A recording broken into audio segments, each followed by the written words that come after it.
Hi, my name's Mrinal Ghosal. I'm from Mudbrick Restaurant on Waiheke Island. Today I'll be cooking a nice little lamb loin, bit of goat cheese hollandaise, a nice little lamb rib bonbon, and a stuffed zucchini flower.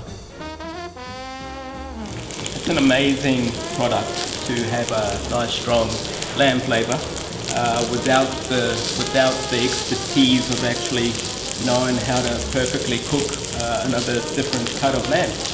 It's quite easy to cook.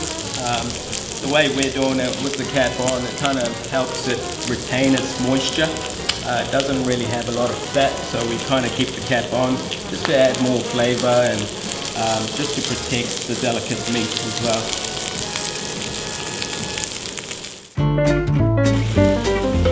What we've got here is the just melted butter.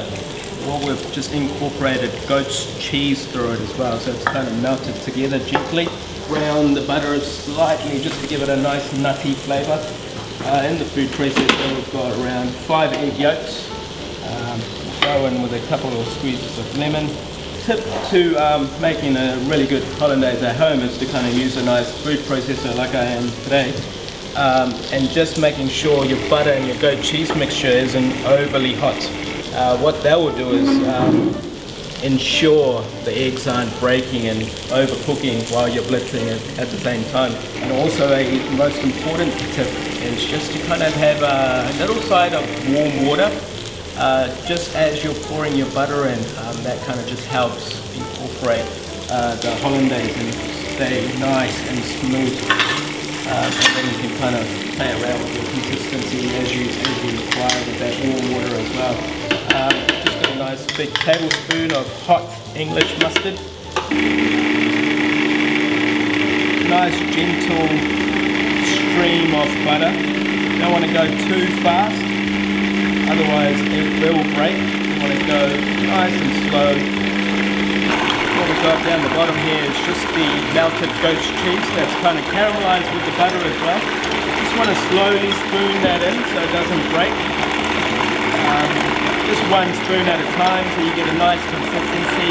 Roasted lamb ribs, just some aromats, gentle herbs for about 1.5 hours.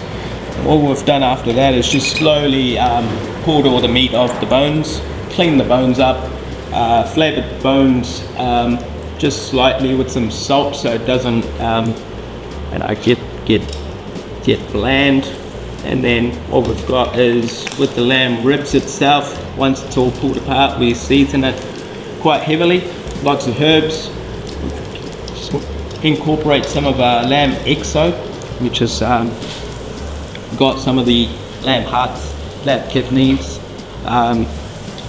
instead of a traditional exo where we use seafood. So instead of seafood, we've actually done an exo with dehydrated lamb offal.